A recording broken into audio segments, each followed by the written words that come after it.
Alhamdulillah sore hari ini saya bersyukur bisa kembali ke kampung Taman Kota, bersilaturahmi dengan warga di sini. Warga yang dulu ketika saya masih bertugas di Jakarta sering mampir bersilaturahmi karena mereka memiliki tantangan-tantangan yang agak unik pada waktu itu. Dari mulai bencana sampai persoalan-persoalan kepastian tentang tempat tinggalnya. Dan kita tadi ngobrol, mendengar hal-hal yang menjadi aspirasi dari mulai persoalan bantuan-bantuan yang terhenti, khususnya bagi pelajar dan orang tua, kemudian terkait dengan perpajakan, juga terkait dengan masalah pemakaman, kebutuhan sekolah. Jadi banyak hal yang tadi disampaikan, yang tadi saya tegaskan bahwa Jakarta harus jadi rumah bagi semua, rumah bagi kita semua. Jangan keluarga-keluarga hidup dengan tegang, tapi harus bisa hidup dengan tenang. Jadi itu prinsipnya, dan tadi saya sampaikan terima kasih telah menyambut. Dan sekarang saya mengundang Pak RT, Pak Yusuf untuk menyampaikan. Silakan Pak RT. Ya, terima kasih buat silaturahmi di Taman Kota, khususnya di RT 1605. Ya, semoga kedatangan Bapak Anies pada sore hari ini ya membawa suatu perubahan buat kampung kita ke depannya. Ya, kita aminkan untuk semuanya. Dan terima kasih Bapak. Terima kasih buat semuanya tim yang telah hadir pada sore hari ini. Ya, itu saja. Terima kasih. Terima kasih Pak Yahya. Saya dengan Pak Slamet sekarang, tokoh. Warga RT 16 sangat berterima kasih dengan Pak Anies. Berkat jasa beliau, berkat bantuan beliau, kami masih bisa berkumpul dengan saudara-saudara kami, bisa kumpul dengan saudara-saudara kami dan tetangga-tetangga kami. Mungkin kalau tidak ada uluran tangan dari Pak Anies, dengan tidak ada kebijakan dari Pak Anies, kami udah nggak tahu kemana. Di tahun 2018 kami benar-benar terpuruk lah, udah kebakaran, nggak bisa bangun. Tiap hari kami disamperin Satpol PP, tiap hari kita di tengah Satpol PP. Bulldozer udah siap di depan juga. Berkat bantuan beliau, Pak Anies yang benar-benar mulia, kami bisa tinggal lagi di sini. Sekali lagi kami selaku warga RT 16 Pak Anies mengucapkan beribu-ribu terima kasih. Mudah-mudahan Pak Anies bisa selalu sehat dan jadi DKI 1. Amin. Amin. Terima kasih Mas Slamet. Bisa disampaikan Pak, partai politik apa saja yang sudah Oh, semuanya sudah. Jadi tentu pendaftaran itu masih tanggal 27 sampai 29. Jadi proses formalnya masih menunggu jadwal sesuai jadwal KPU. di sini partainya yang ada di yang hari ini yang mendukung Pak sudah resmi karena ada pertanyaan Ya, itu semua yang DPW-nya sudah menyampaikan ya. Karena itu saya lihat di sini juga baru lihat di sini. Pak, lihat depan Pak.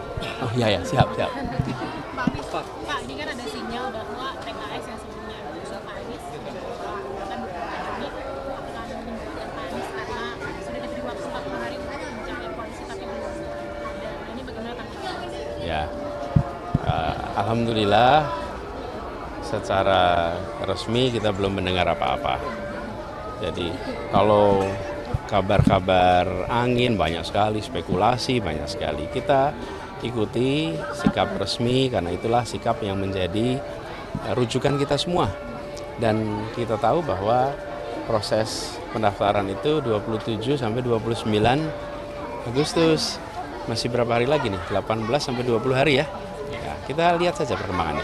Pak Anies, semalam kan Caimin ketemu sama Pak Prabowo ya, kayaknya udah fix banget nih untuk bergabung gitu. Apakah menurut Pak Anies ini kans Pak Anies makin kecil? Silaturahmi itu baik-baik saja. Jadi ketika Gus Imin bersilaturahmi dengan tokoh-tokoh bangsa, dengan pimpinan-pimpinan partai yang lain, itu adalah satu sikap bernegara yang matang, modern. Karena itu saya memandang itu sebagai silaturahmi yang baik-baik saja. Adapun tentang sikap, langkah, kita lihat aja keputusan resminya nanti. Pak Anies, ini kan Pak Anies terancam gagal maju nih Pak, karena beberapa partai disinyalir ke Kim Plus gitu ya, selain PKS. Nah, mungkin ada komunikasi kayak sih Pak dengan PDIP Pak? Komunikasi dengan semua ada. Dan selama ini pun juga ada. Dan Masuk PDIP ya Pak? semuanya, termasuk PDIP, termasuk semuanya. Bisa dibilang semua partai. Tapi tertarik dengan PDIP nggak? Jadi semua komunikasi berjalan dan ada yang sudah bisa mengumumkan awal, ada yang belum bisa mengumumkan awal. Dan tiap-tiap partai punya prosedur, punya tantangan, kesempatan, situasi yang berbeda-beda. Saya menghormati proses yang ada di tiap-tiap partai dan saya mengajak kepada semua untuk juga menghormati dan memantau sehingga nanti ketika ada sikap resmi itulah rujukan kita. Pak Anies, kan sebelumnya Pak Anies bilang bahwa PDIP itu menarik. Apakah ini menjadi salah satu sinyal gitu Pak buat gabung koalisi Ya, dengan PKS? pokoknya kita semua menjalani ini sebagai proses yang mengalir. Kita lihat aja perkembangannya, tapi semuanya menarik kok. Pak, dengan adanya Kimplas, Pak, dengan adanya Kimplas, apakah ini kan diisukan bahwa upaya untuk mencegah Pak Anies? Nah, apakah Bapak merasa seperti itu? Ya, saya dengar komentarnya Pak Sekjen PDIP. I feel you, Pak Hasto. Bapak merasa hal yang sama? Ya, kita lihat aja nanti seperti apa perkembangannya. Pak, ini kan Pak Anies kan Wasekjen PKS juga bilang nih Pak, kayaknya tenggat waktu 40 hari ini sudah tidak bisa dipenuhi sama Pak Anies. Tanggapan Pak Anies soal Wasekjen PKS ini apa nih Pak? Ya kita lihat saja perkembangannya. Toh memang proses pendaftaran itu belum bisa dilakukan sekarang. Jadi kita sekarang belum bisa mendaftar, baru bisa mendaftar nanti tanggal 27. Jadi kita lihat perkembangannya. Tapi Pak Anies dari PKS juga ada ya Pak Anies sampaikan ke Pak Anies ini. Gimana Pak? Saya izinkan saya untuk tidak saling berbantah. Pak Anies ini kan dukung optimis dapat tiket di Pilgub Pak. Begini, ini Pilgub itu adalah tentang rakyat Jakarta. Teman-teman datang ke masyarakat, ketemu, mereka menginginkan Jakarta yang diurus dengan serius. Mereka menginginkan Jakarta yang tenang, Jakarta yang memberikan kesempatan yang setara, dan itu yang menjadi fokus perhatian saya. Pertanyaan warga dari tadi, kemarin, tidak ada yang tanya partainya apa, wakilnya siapa, ada jegal-menjegal, nggak ada warga yang tanya itu.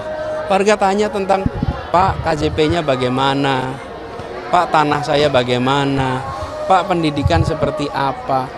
Inilah sesungguhnya esensi pilkada. Dan saya memilih untuk fokus di situ. Karena itu semua pertanyaan-pertanyaan yang terkait dengan proses politik, biarlah itu mengalir jalannya. Karena aspirasi warga, dan aspirasi warga itu kemudian ditangkap oleh partai di daerahnya. Kalau di Jakarta namanya DPW. Karena itu kemudian DPW mengusulkan nama dengan melihat aspirasi warga. Kemudian dibawa kemana? Diproses di tingkat pusat. Tapi cerminan aspirasi warga itu ada di mana? Ada di DPW. Jadi kalau ada nama yang muncul dari DPW, muncul dari aspirasi rakyat, itu pasti mencerminkan agenda yang ada di daerah ini, Jakarta. Jadi saya akan fokus terus di situ sambil kita lihat perkembangannya nanti. Pak Anies kan dari kemarin bilang bahwa fokus penanganan Jakarta Pak. Sementara ditambah dengan dukungan masyarakat yang mungkin banyak gitu Pak buat Pak Anies gitu ya, sama mungkin ditambah dari hasil survei yang menyebut Pak Anies ini tinggi. Kenapa nggak lewat jalur independen sih Pak? Kita sudah bekerja bersama dengan partai sejak panjang dan bahkan percakapan dengan partai juga sudah panjang. Kita terus bekerja bersama dengan partai, ya. Oke, cukup. Hakim kan diprediksi akan mengusung RK. Nanti Bapak siapkah untuk berhadapan dengan RK, Pak Anies?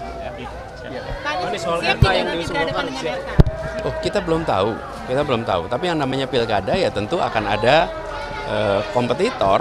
Jadi saya serahkan kepada warga Jakarta dan proses politik siapa yang ada di dalam proses kompetisi, ya itulah yang dijalani, sesederhana itu. Tapi siapapun kompetitornya berarti akan siap ya Pak? Pak Anies, terima kasih.